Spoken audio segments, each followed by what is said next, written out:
Hi everyone, it's Lucy from My Crazy Craft Life, and I'm here today with the design team post for Scrapping for Less. I'm going to be making this super cute card using the March 2020 Flavor of the Month card kit, and it's a diamond fold card. So you're going to start out by having a 4-inch by 12-inch piece of cardstock. And you're going to score it every 2 inches except at the 6-inch mark. You're just going to mark that with a pencil. So at 2 inches, at 4 inches, at 8 inches, and then at 10 inches. And then, like I said, you're just going to mark off at the 6-inch with a little notch on each side.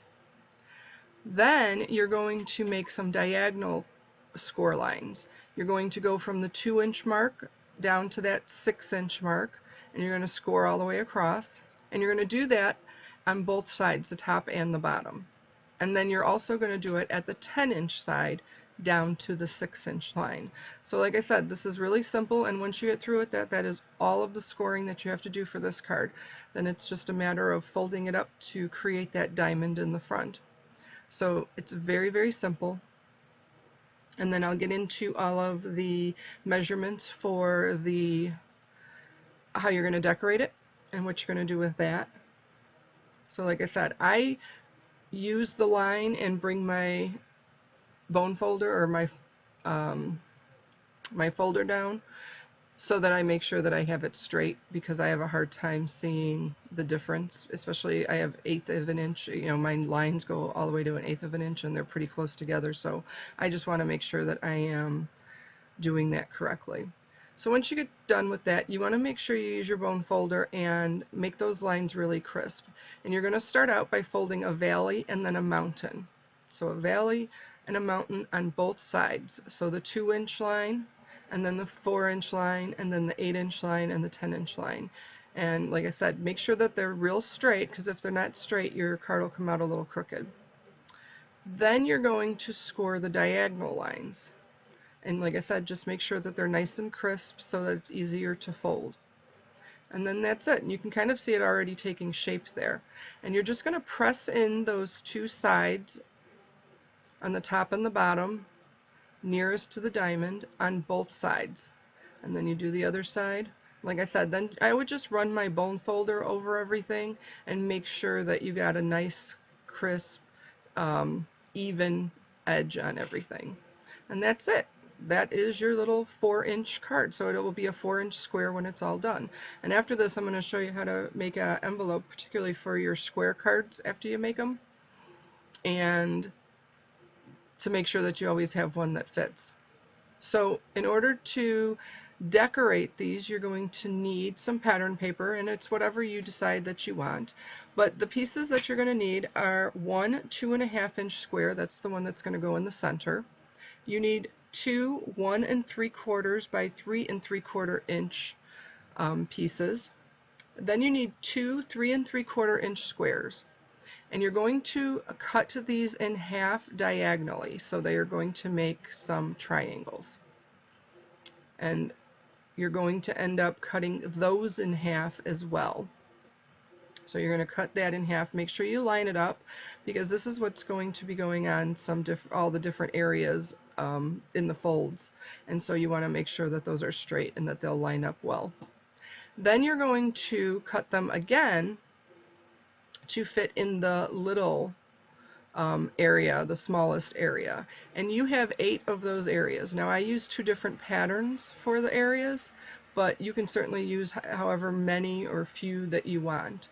So you end up with 8 of the small triangles, 2 of the larger triangles that you're going to put on the sides, and then 2 of the pieces that you're going to put on the complete side, at the very end of the cards, and then the square that's going to go in the center. So those are all the pieces. So this is my center piece, and I'm just going to piece it all together. Now, one thing you do want to make sure is, if you're using pattern paper, you want to make sure that it's going to fit in and that the pattern is going to be going the right way. So you may end up having to cut extra paper so that you can get the pattern in the right direction. Like I said, that's kind of what I was doing here. I wanted to make sure that I had the patterns in all of the right directions. Really, I only had that one that had a pattern that I had to worry about being in the right direction. But So that's pretty much it, right? That's pretty simple, very easy. Like I said, the biggest thing is just to make sure that you score your card well and that you make sure that it's straight when you're folding it. So you do just want to kind of take a little care and a little time, and that makes all the difference in the world when you're making fun fold cards. If you can do that, you can make tons of fun fold cards because, like I said, they're very simple. Making sure that you get it scored and folded straight is the biggest problem that I find people having when they're trying to make fun fold cards. So you just have to take that extra second or two to make sure that everything is really straight. And then after that, you are good to go. So I'm going to finish up putting these little decorations on there. Like I said, I used just a couple different pattern papers for mine. And that's it. Now, once you get all of your pieces on, you're going to want to make sure that it's still folding okay and everything. And then I used my bone folder again just to make sure everything was flattened down and scored really well. Then we're going to get to decorating. Now, I used collection number 1 from the March Flavor of the Month card kit for all of these embellishments and papers. And this was collection 1. I did use a cutout. I have a Fisker's punch out thing that makes that kind of flowery round scalloped edge for the sentiment. I thought that would kind of go along perfectly. And I have some Distress Oxide in, what color did I use? Dusty Concord to stamp the sentiments as well as just to put a little color around. Now for this, I decided to have our little bunny here holding a flower, and so I just used my craft knife to kind of cut his hands apart so that it looked like he was actually holding the flower. And there I added glue to the top when I didn't want it because otherwise it will stick to the rest of the card. And then I did add a little bit on the bottom there. But this is all ephemera from the kit, so I think it's super cute with the spring theme and everything. And I was kind of going back and forth, as you can see, on what I wanted. After I kind of looked at this video, I really did like the two bunnies looking at each other, like holding on to the hands. I thought that was super cute, but I ended up not going along with that one, so this is how it ended up turning out. But I decided to use 2 sentiments, one on each side, and then just the ladybugs along with that larger flower, and then that the bunny's kind of standing in, the bunny and then the flower that he's holding. And then I will finish it off with some enamel dots that were part of this collection as well. So you can see how cute this card comes out and how simple it really is to make. It's a very quick card considering, you know, when you look at it, you think that it's kind of a lot more to it than it actually is. So that is it for the card. Now I'm going to show you how to make an envelope for this. So what you want to do is you're going to measure the card that you're trying to fit into the envelope. And like I said, this works perfectly for square cards. So you're going to measure across diagonally. Now this one diagonally is about 5.5 inches.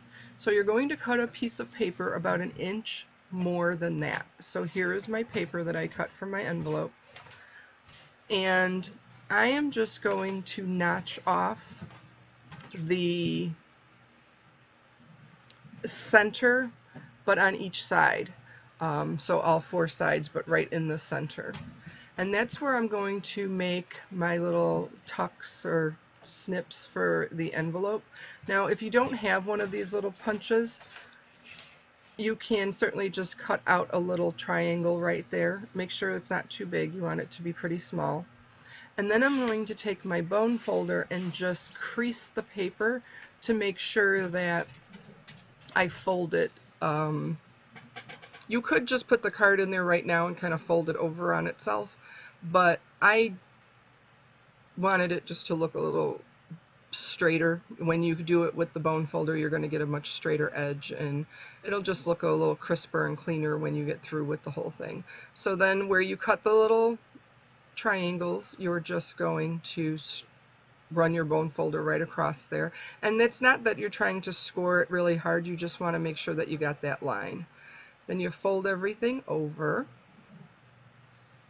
Make sure that your little card fits in there.